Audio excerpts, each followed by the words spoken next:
뜨거운 열기 속에 6.3 지방선거가 마무리됐지만 투표용지 부족 사태 후폭풍이 계속되고 있습니다. 관련 내용 포함한 정치권 주요 이슈 짚어봅니다. 이동학 전 더불어민주당 최고위원, 이준우 국민의힘 미디어 대변인과 함께합니다. 안녕하십니까? 안녕하세요. 자, 어제 결국 이제 잠실 7동 투표소에 기동대까지 투입해서 투표함을 반출하고 개표를 끝냈습니다. 그럼에도 불구하고 지금도 시위대로 인해서 지금 개표소가 봉쇄된 상태죠? 그러니까 지금 개표가 되고 난 다음에도 네. 이틀이 넘었습니다. 예. 그럼에도 불구하고 아직도 시위대가 거기를 봉쇄하고 지금 수십 명의 직원들이 아직 거기 안에 있는 상태거든요. 예. 그러니까 지금 아무것도 접근할 수 없는 그런 상태이다 보니까 실제로 계속 이렇게 물리적으로 이렇게 하는 게 맞냐. 예. 그리고 실제로 선거에 관해서도 국민의힘에서도 사실은 이 부분과 관련돼서 존중한다 얘기가 나왔잖아요. 오세훈 후보 당선 이미 얘기가 됐고요. 그리고 민주당에서도 그 부분에 관해서는 만약에 정원호 후보가 당선됐다면 정말 정치적으로 이게 엄청나게 꼬였을 거예요. 근데 그렇지 않고 오세훈 후보가 당선됐고 민주당에서도 그 부분에 대한 존중을 표했기 때문에 일정 부분 정치적으로는 일단락이 된 게 아니냐라는 생각이 들고, 다만 시위대의 분노도 이해는 합니다. 예. 왜냐하면 지금 선관위가 워낙 역사적인 잘못을 지금 저질렀어요. 이거 지금 어떻게 이 수습을 해나가야 될지에 대해서도 본인들도 아마 굉장히 골치가 아플 겁니다. 예. 그런 차원에서 지금 벌어지고 있는 일련의 일들이 완전히 이해가 안 되는 것은 아니나 예. 너무 나간 그런 행동들을 하고 사람들을 물리적으로 감금한다는 그런 인상을 줘서는 안 되는 부분입니다. 그래서 그 부분은 빠르게 좀 수습이 됐으면 하는 바람입니다. 예, 이동학 전 최고는 정치적으로는 일단락되지 않았느냐라고 하시는데 공감하십니까? 저는 그렇게 생각하지 않습니다. 지금 저기 계신 분들 시민에 대해서 또 시위대라고 얘기한 것도 저는 좀 부적절하다고 생각합니다. 왜냐하면 참정권 박탈에 분노한 시민들 이렇게 설명할 수 있는 부분이지 예. 저분들이 무슨 부당한 행동을 한다거나 이런 거 아니지 않습니까? 자기들의 정당한 권리를 되찾기 위해서 그 집단적인 행동을 하고 있는데 단순히 시위대라고 규정을 지어서 안 좋은 인상을 주는 것은 옳지 않다. 참정권 박탈에 분노한 시민이라고 부르는 게 더 맞다고 생각하고요. 지금 저게 단순히 저 자리에서만 분노한 게 아닙니다. 지금 전국에 있는 128개 대학교에 대자보 붙었습니다. 예. 총 학생에게서 붙였다 그러더라고요. 대자보의 내용은 있습니다. 중앙선관위를 규탄한다. 그런 내용을 붙였습니다. 그런데 선관위가 어떤 입장을 밝혔습니까? 노태하 위원장과 사무총장만 두 분만 사퇴하겠다고 밝혔습니다. 그 어떠한 얘기도 그 이유 없었습니다. 조치를 하겠다든가 또는 진상을 규명했더니 이러이러한 문제가 있었다든가 이런 것도 없이 그냥 두 사람의 사과와 사퇴로 그냥 이 사건을 흐지부지 넘기려고 하는 그런 태도로 보이는 것에 대해서 굉장히 분노를 하고 있다라고 말씀드리고요. 또 저 장면에서도 특이하게 우리가 봐야 될 게 뭐냐면은 경찰이 와서 시민들을 이제 끌어내는 장면, 그것도 이해갑니다. 왜냐하면 개표를 해야 되니까. 예. 그런데 그게 좀 폭력적으로 좀 보이는 그런 면이 있습니다. 4인 1조로 해가지고 할아버지를 양다리, 양발 이렇게 잡고 끌어내는데 이게 과연 맞느냐. 그리고 그 과정에서 부상당한 시민도 나왔습니다.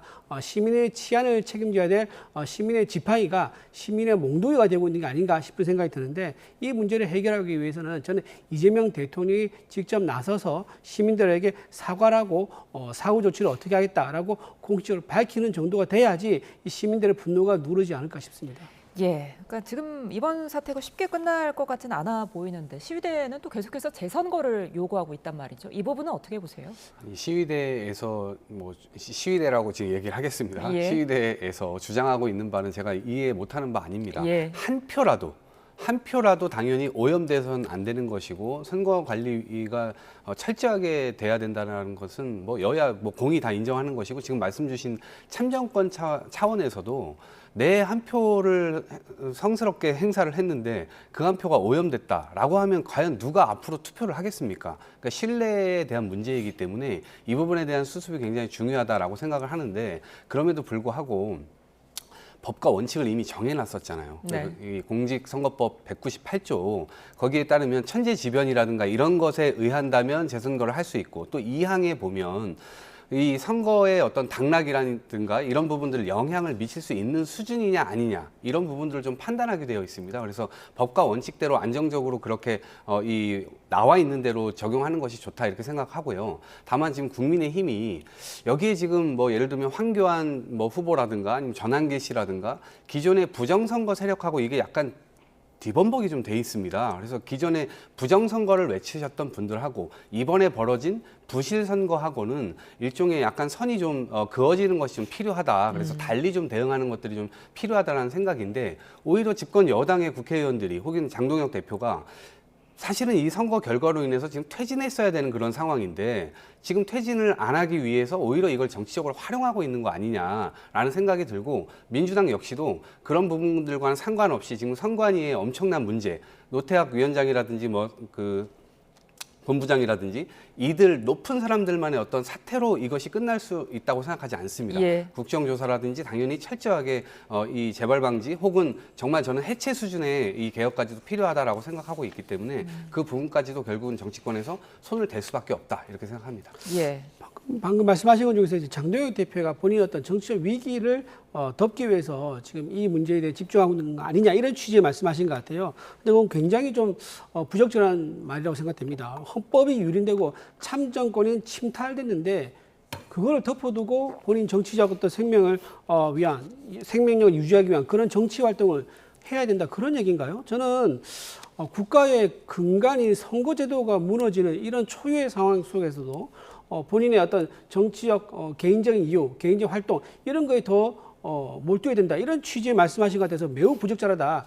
야당의 대표라 그러면 국가와 국익을 먼저 생각해야 되는 건데 그거를 후순위에 둬야 된다는 얘기인 것 같아가지고 굉장히 부적절하다는 말씀을 좀 드립니다. 예. 그리고 시민들 보면 저기 나오셔가지고요 자원봉사자들이 음료와 음식을 나눠줬다 그러더라고요. 왜 그러겠습니까? 거기에 동의하는 국민들이 그만큼 많다는 거 아니겠느냐? 저는 그렇게 생각합니다. 예.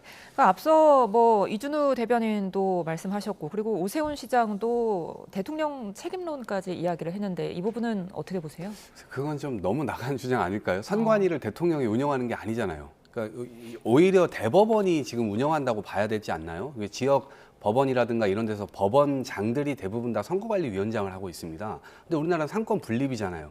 뭔가 대통령이 선거관리에 관해서 지시하고 하명하고 이런 관계가 아니란 말이에요. 근데 지금 오세훈 후보 역시도 정치적으로 이걸 좀 악용하고 있는 거예요. 지금 국면이 앞으로 이제 보수의 재건이라든가 여러 측면들이 있지만 이재명 대통령과 선명하게 맞설 수 있는 사람이 누구냐라고 하는 것에 대해서 지금 이거를 활용하고 있는 거라고. 이거는 온전하게 선관위의 어떤 부실이나 이런 것들을 민주당에서 혹은 이재명 대통령이 뒤에서 뭐 사주해가지고 지금 이렇게 한 건가요? 오히려 피해가 이 야당에만 미친 게 아니고요. 여당에도 미치고 국민들에게도 미친 사안입니다.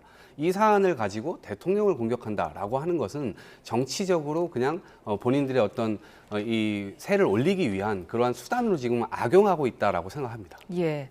정치권에서는 관련해서 뭐 국정조사와 특검에 대해서 한 목소리를 내고 있기 때문에 이 부분에 대해서는 오랜만에 의견이 좀 합치된 것 같아요.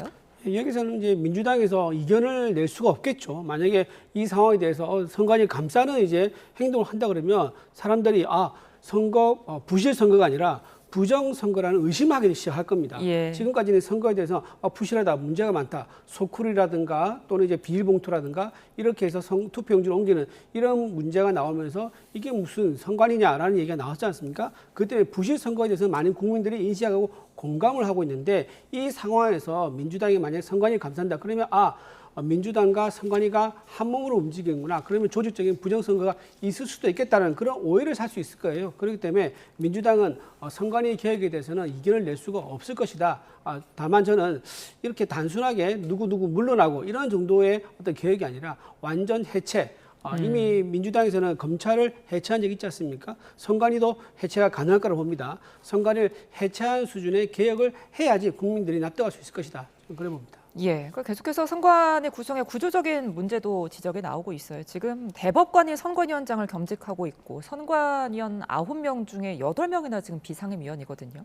앞으로 이 부분에 대한 개혁이 좀 필요하지 않을까 싶은데요. 당연하죠. 왜냐하면 지금 법원에 다 맡겨놓다 보니까 무슨 문제가 생겨서 소송이 생겨도 실제로 다시 법원에서 그걸 판단을 합니다. 예. 그러니까 이런 구조가 지금 견제와 균형의 원리가 작동되지 않고 있는 겁니다. 물론 행정부와 뭐 이 다른 입법부와 그 사이에서의 독립기구화 한 것은 정치 권력으로부터 좀 자유를 찾고 그리고 그 자유 속에서 독립적으로 객관적으로 이 사무를 하라라고 하는 헌법적 뜻이 담겨 있는 겁니다. 이제 그런 틀은 유지를 하면서도 지금까지 나왔던 부실 선거, 우리가 소쿠리 투표, 그다음에 뭐 투표 용지를 비닐봉지로 옮긴다든가 그걸 다 국민들이 보지 않았습니까? 거기에다가 지금 3년 전에는 이 뭐 엄마 찬스, 아빠 찬스로 지금 1000여 명이 넘게 그 선관위의 직원으로 되어 있고 그리고 그들이 선거철만 되면 실제로 무슨 휴가를 내고 어디 간다는 거 아닙니까? 예. 이게 지금 말이 안 되는 일들이 벌어지고 있는 건데 독립기구라는 이유로 손을 댈 수 없었기 때문에 그동안 그냥 내버려뒀던 거예요. 손을 댈 수가 없었고 감사원에서도 그거 손댈 수 없다 이렇게 얘기를 했습니다. 그렇기 때문에 이 자체에 대해서 독립적인 기구의 성격은 유지하면서도 견제받지 않은 조직은 썩기 마련입니다. 저거를 썩지 않도록 만들려면 어떻게 해야 될까? 저도 이준우 대변인 말씀처럼 해체할 건 해체하고 제대로 꾸릴 수 있어야 된다라고 생각을 하기 때문에 차제에 이런 거를 여야가 머리 모으고 다시 한번 독립적 기구로 어떻게 재탄생시킬 것인가 이 부분에 대한 이 보완이 필요하다 봅니다. 예, 선관위의 개혁과 변화 어떻게 진행될지 앞으로 좀 지켜보기로 하고요. 계속해서 6.3 지방선거 결과 좀 분석해 보겠습니다. 자, 이번에 투표율은 높았지만 민심은 여야 모두에게 회초리를 들었다 이런 평가가 나오고 있습니다. 먼저 민주당이 지금 이겼지만 이겼다고만은 볼 수 없는 것 같아요. 그렇습니다. 좀 찝찝한 상황이 예. 되고 있고요. 당연히 이 부분과 관련돼서는 저희들이 철저하게 어디에 원인이 있는가, 도대체 왜 이런 결과가 나왔는가를 봐야 됩니다. 왜 그러냐면 선거 결과는 저희가 이긴 게 확실합니다. 왜냐하면 지난번 4년 전 지방선거에서는 저희가 12개를 내주고 5개를 가져왔었습니다. 예. 근데 이번에는 통합이 되면서 하나가 줄고 근데 거꾸로 우리가 12개를 가져오고 상대방이 4개를 가져갔는데 이기고도 진 것 같은 느낌이 계속 든단 말입니다. 이거 왜 그러냐면 일단 수도라고 하는 서울이라고 하는 곳에 상징성이 있는 곳을 일단 빼앗겼다라고 하는 거고요. 우리가 선거 과정에서 가장 많은 집중을 했었던 곳이 경기 평택, 그다음에 부산 북갑입니다. 근데 그 결과가 결국 민주당의 승리를 가져오지 못했기 때문에 이 부분과 관련돼서 앞으로도 펼쳐질 일들이 민주당에는 상당히 악재로 작용할 가능성이 크고요. 평택 같은 경우에는 오히려 분열되는 선거의 양상을 가져왔단 말입니다. 그렇기 때문에 많은 민주당원들이 이 부분에 대한 걱정들을 하고 있고요. 국민들께도 저희가 면목이 없는 상황이 됐습니다. 그래서 예. 이런 부분들을 다시 한번 돌아보고 어떻게 수습해 나갈지 이 과제를 찾는 것이 굉장히 급선무다 이렇게 생각합니다. 예, 그러니까 뭐 찝찝한 선거 이제 결과를 받아들고 나서 민주당 정청래 대표의 책임론까지 지금 불거지고 있거든요. 네. 정 대표는 이번 결과를 좀 객관적으로 분석할 백서를 출간하겠다고 밝혔는데 이걸로 책임론을 막을 수 있을까요? 백서를 내면 정청래 대표한테 불리할 것 같아요. 본인에게 왜냐하면 지금 본인이 호남에서 발의 묶임으로 인해 가지고 서울, 평택, 부산, 북구 졌다는 평가가 대부분 나오고 있는 거거든요. 그렇게 하니까 어떤 결과가 나오냐? 이게 호남에서 전체 전체 지지세라 그러죠. 지지세가 정청래 당 대표의 차기 당권 도전 여기에만 이용된 거 아니냐. 그리고 나머지 지역은 전부 다 좀 도외시했기 때문에 의도적으로 약간 고의성을 가지고 딴 곳은 덜 방문한 거 아니냐. 즉 서울이나 평택이나 부산 북구 가면 명픽인 후보들이기 때문에 이재명 대통령에게 도움을 주고 싶지 않은 정청래의 어떤 그런 생각 때문에 호남에만 있으면서 친청인 이원택 살리기에만 집중해서 이런 결과가 나온 게 아니냐 그런 지적이 나오고 있습니다. 예. 자, 이런 지적 나오니까 어떻게 되냐면은 전선이 딱 선명해지는 거죠. 친청 세력과 그다음에 이재명 세력 간의 대결이 이번 이제 2달 뒤에 있을 전당대회에서 벌어질 겁니다. 여기서 또 문제된 게 뭐냐면 그러면 그 수가 비슷하다 그러면 친문 세력을 정청래 당대표는 필요할 거예요. 친문 세력이 좀 더 보태져야지 이재명 세력과 맞붙을 수 있는 어느 정도 그 정도의 규모는 차지할 수 있을 건데 그러지 않은 상황이기 때문에 지금 굉장히 한바탕 전쟁이 일어날 것 같다라는 생각이 들고요. 지금 벌써부터 거침말이 오가고 있습니다. 김영록 전 전남지사는 정청래 당대표 끌어내리기 위해서 모든 것을 바치겠다 아주 센 발언을 했죠. 소영길 의원은 정청래 당대표가 정치가 정치적 책임을 져야 된다고 얘기했습니다. 김관영 이제 후보도 김관영 이제 전부 후보였죠. 이분도 41.7% 되는 엄청나게 높은 무소속 후보로서의 득표를 보였기 때문에 이분도 마찬가지로 정청래 당대표 떨어뜨리기 위해서 노력하겠다라는 그런 행동을 보이고 있기 때문에 이번에 본인의 생각과 달리 1인 1표제를 도입했지만 아마 그게 전당대회에서 먹히기가 쉽지 않은 의외의 결과가 나올 수도 있겠다 생각합니다. 예. 자, 잠시 방금 전에 들어온 소식부터 좀 전해드리겠습니다. 윤석열 전 대통령에 대한 종합특검 첫 조사가 종료됐다는 소식이 들어왔습니다. 윤 전 대통령은 호송 차량을 타고 다시 서울구치소로 이동할 예정인데요. 윤 전 대통령은 앞서 특검에 비공개 출석해 계엄 메시지 의혹에 대한 조사를 받았습니다. 관련해서 윤석열 전 대통령 종합특검에 대한 첫 조사가 종료됐다는 소식이 들어왔는데요. 관련 소식이 추가로 들어오면 저희가 계속해서 전해드리겠습니다. 자, 계속해서 정치권 소식 이어가겠습니다. 어쨌거나 이런 분석에도 불구하고 민주당 내에서 차기 당권 경쟁이 시작됐다 이런 분석들이 많거든요. 지금 송영길 의원도 그렇고 김민석 총리 측근이자 친명계로 분류되는 강두구 의원까지 지도부 책임론을 꺼내 들었거든요. 어떻게 보면은 8월 전당대회 앞두고 벌써 신경전이 시작됐다고 봐도 무방한 걸까요? 네, 신경전이 없다고 제가 말씀드릴 수 있겠습니까? 예. 신경전이 당연히 있죠. 그리고 사실 지도부 책임론이 불거지는 것은 저는 당연하다고 봅니다. 왜 그러냐면 선거를 치르고 그 무한 책임 속에서 지도부가 선거를 다 주관해서 치르는 겁니다. 후보 공천부터 시작해서 제3자가 뭘 개입하거나 그런 게 아니거든요. 지도부 책임 하에서 그 모든 것들이 다 이루어지는 것이고, 그래서 그 결과에 따라서도 영광도 지도부, 책임도 지도부 다 이렇게 같이 가는 겁니다. 그래서 그 지도부의 총 책임은 너무나 당연한 것 같고요. 다만 이것을 아전 인수격으로 해석한다든가 혹은 또 무리하게 선을 넘어서 공격한다든가 하는 것은 대통령이 국정을 운영하고 있는 가운데서 서로의 어떤 분열이나 이런 것들이 훨씬 더 획책되면 대통령이 지지율이라든가 혹은 안정된 국정 운영에 좀 방해가 될 소지가 있기 때문에 그런 점들은 아직까지는 저는 좀 선을 지켜서 지금 비판을 서로 하고 있다 봅니다. 예. 그런데 앞으로 시일이 가까워 오면 올수록 훨씬 더 그런 파열음은 더 세게 될 것이고요. 그 위에서의 어떤 파열음이 커지면 커질수록 아랫단에서는 훨씬 더 그게 커질 거예요. 그래서 그런 부분들은 좀 유념해서 싸웠으면 좋겠습니다. 예. 자, 전대에 김민석 총리도 도전할 것이다 이런 이야기들이 나오면서 김민석 총리의 후임 이야기까지 지금 벌써 나오고 있습니다. 강훈식 비서실장 그리고 정성호 법무부 장관이 거론되고 있는데 어떻게 보세요? 저는 후임으로 강훈식 비서실장이 좀 더 유리한 고지에 있지 않나 생각합니다. 왜냐하면 정성호 법무부 장관이 저 자리를 이제 옮기게 되면요. 법무부 장관 누군가 와야 되는데 정성호 법무부 장관만큼 공소, 취소, 특검법에 대해서 확신을 가지고 있는 사람을 찾기 힘들 거예요. 이미 이재명 대통령이 당선되기 전부터 사석에서 이재명 대통령의 사법 리스크를 없애는 방법은 공소 취소밖에 없더라고 그 얘기를 맨 처음 얘기를 하고 다닌 사람이 바로 정성호 법무부 장관이 그러더라고요. 그 정도로 공소 취소에 대한 로열티가 굉장히 강한 분이기 때문에 저 자리를 비우는 것은 나중에 공소 취소 특검법 이 국회 통과됐을 때 법무부에서 의견을 내야 되는데 그 의견이 확실하게 안 나갈 수 있는 거예요. 누군가 제3자가 왔다면 애매하게 나간다든가 이럴 수 있기 때문에 확실하게 공소시효 특검법에 힘을 실어줄 수 있는 법무부 장관으로는 정성호 법무부 장관을 그대로 두는 게 낫겠다라는 생각을 할 겁니다. 예. 그렇다면 청와대에서 가장 가까운 인물, 영부인보다 더 오랜 시간을 보내면서 확실한 신뢰를 가지고 있는 인물, 바로 강훈식 비서실장이죠. 어디를 가다 함께 가기 때문에 강훈식 비서실장을 국무총리로 보내게 된다면 만약에 공소시효 특검법이 국회에서 통과됐을 때 법무부에서는 정성호 법무부 장관이 찬성 의견을 내고 국무회의를 열어가지고 국무총리가 그걸 통과시키는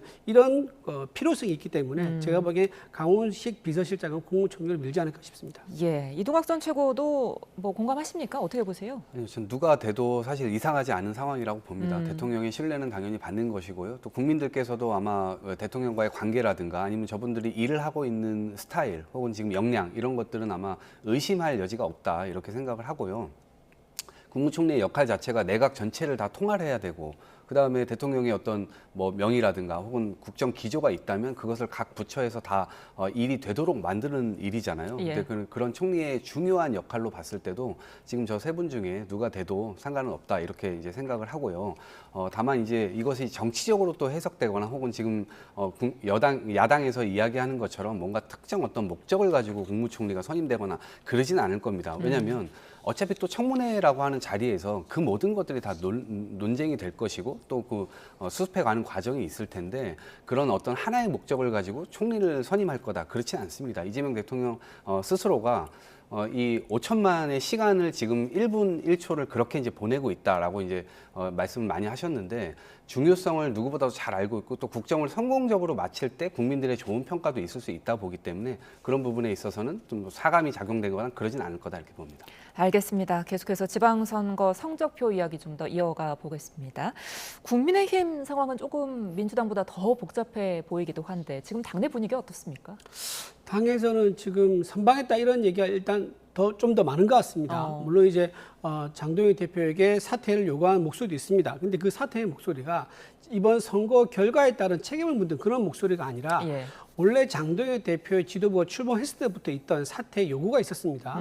선거 전에도 있었었고 선거 중간에도 있었었고 선거 끝나고 나서도 장동혁 대표의 사퇴를 요구하는 목소리 있습니다. 이거 누구 중심으로 있느냐? 한동훈 의원 중심으로 있는 거죠. 그러다 보니까 이번 선거에 대한 책임을 묻는 목소리보다는 권력 투쟁, 저 자리는 내 자리인데 내가 저 자리에서 옛날 당대표를 했었는데라는 한동훈 친한계 의원들 중심으로 해서 사퇴론이 나오기 때문에 그게 크게 힘이 실리지는 않는 것 같다는 생각이 들고요. 또 이번에 다행히 선방했다는 얘기가 나오는 것이 장동혁 대표에게는 계속 당권을 유지할 수 있는 명분이 되는 것 같아요. 실제로 보면은 숫자적으로는 분명히 우리가 진 게 맞습니다. 광역단체장 같은 경우 4개를 뺏겼지 않습니까? 근데 나머지 4개, 서울, 부산, 부산, 울산, 충남, 강원 같은 경우는 2에서 3%포인트 차로 졌단 말이에요. 예. 그게 무슨 말이냐? 51대 49로 졌다는 얘기거든요. 그러니까 이걸 가지고 완패했다고 얘기할 수 있느냐라는 생각이 듭니다. 여기서 조금만 우리가 또 당력을 집중하고 풀파워로 해서 갈등 없이 분열 없이 우리가 국민의힘이 힘을 똘똘 뭉쳤다 그러면 8개를 가져올 수 있었다라는 의미를 해석될 수 있기 때문에 장동혁 대표가 실제 내용은 좋았다라는 얘기가 있는 거고요. 예. 또 경기도에서는 중요한 시장을 우리가 다 가져왔습니다. 성남이라든가 또는 안산, 그다음에 용인 이런 주요 시를 다 가져왔기 때문에 그러면서 12개나 가져왔거든요. 그리고 서울에서 구청장도 8개나 가져왔습니다. 그런 성과들을 살펴보면은 장동혁 대표가 선방했다는 평가 나오긴 충분한 상황이다. 그래서 지금 현재는 장동혁 대표의 당권 유지에는 크게 문제가 없어 보인다 말씀드립니다. 예. 자, 그럼에도 불구하고 부산에서 지금 한동훈 전 대표가 배지를 달고 와버렸기 때문에 장동혁 대표 책임론을 피해가기는 쉽지 않지 않을까 싶은데요. 근데 앞으로 굉장히 많은 걸리적거림이 있을 겁니다. 예. 서로가 파열음도 있을 것이고요. 근데 장동혁 대표가 선거가 끝나도 핑계대고 물러나지 않을 것이라고 하는 예측은 주변에 상당히 많았습니다. 예. 특히나 뭐 어떤 언론사와 특정 언론사하고 인터뷰를 했을 때 본인의 거취는 서울과 부산에 달려 있다 이런 이야기를 한 적이 있었거든요. 근데 서울 선거는 장동혁 대표가 가담을 할 수가 없었습니다. 오세훈 후보도 그렇고 배현진 서울시당 위원장도 그렇고 숟가락 올릴 생각하지 마라라고 아주 이 원색적인 이 말까지 했었거든요. 예. 이제 그럼에도 불구하고 장동혁 대표가 그럼 어떤 핑계를 댈 것 같은가 보니까 내가 서울에 가지 않았기 때문에 결국 이긴 거 아니냐라는 말까지도 충분히 할 수 있는 사람이다. 예. 그런 핑계들을 대면서 결국 물러나지 않을 거라고 하는 것은 예측이 됐었고 더더군다나 지금 뭐 이 선관위 사태가 지금 벌어지게 되면서 실제 거기에 부정선거 세력들과 함께 뒤범벅이 되면서 자신의 어떤 정치적 생명력을 더 연장시키려고 하는 그런 정치적 활용 이 부분과 관련돼서도 지금 상당히 악용하고 있는 점이 아마 저희 여당에서는 굉장히 안 좋게 보고 있는 점인데 예. 그럼에도 불구하고 본인의 정치 생명을 늘리기 위해서 계속 그러한 수단들을 활용할 것이다 이렇게 보기 때문에 앞으로도 한동훈 대표, 이 장동혁 대표의 당권은 계속되리라고 봅니다. 예. 방금 말씀하신 것 중에 장동혁 대표에 대해 잘못된 부분 좀 제가 지적을 좀 안 할 수 없습니다. 예. 장동혁 대표가 내가 서울에 안 갔기 때문에 오세훈 시장이 당선됐다라는 식의 생각을 하지 않을까라고 했는데 하지도 않을 말을 가지고 생각 속에 있는 것을 본인이 그렇게 얘기하는 것을 굉장히 시민들이 보기에는 오해할 수 있다. 장동혁 대표 그런 생각 한 적 없고 그런 말 한 적이 없습니다. 그리고 장동혁 대표는 실제로 오세훈 시장과 역할을 나눠가지고 오세훈 시장이 동쪽으로 가면 장동혁 대표는 서쪽으로 가면서 당에서는 역할 분담에서 서울을 다 커버를 해왔습니다. 예. 마포, 성동, 마포 이제 부터 강서구에 아주 쭉 돌았었거든요. 그래서 장동혁 대표의 총괄 지휘 아래서 서울에서 열심히 뛰었다. 어쨌든 결과적으로는 장동혁 대표의 총괄 지휘 아래서 이번 선거에 승리가 있었던 것은 오 시장도 인정할 수밖에 없는 부분이라고 말씀을 좀 드리고요. 예. 한동훈 대표가 지금 돌아오자마자 장동혁 대표의 사퇴의 목소리를 본인 입이 아닌 주변 목소리를 통해서 내고 있는데 아마 보수 우파에서는 걱정하는 부분이 바로 이럴 겁니다. 한동훈이 돌아오면 바로 이런 것 때문에 우리가 걱정했던 건데 그게 오자마자 바로 나오네? 즉 당내에서 갈등을 다시 재점한다든가 또는 본인의 복당 문제를 쟁점화시켜가지고 당 지도부를 흔드는 이런 일이 있을 걸 우려했었거든요. 예. 그런 게 실제 생긴 것 같아가지고 굉장히 당원들의 우려가 큰 것 같다. 좀 그렇게 봅니다. 알겠습니다. 오늘 두 분 말씀 여기까지 듣겠습니다. 지금까지 이동학 전 더불어민주당 최고위원, 이준우 국민의힘 미디어 대변인과 함께했습니다. 고맙습니다. 그렇습니다.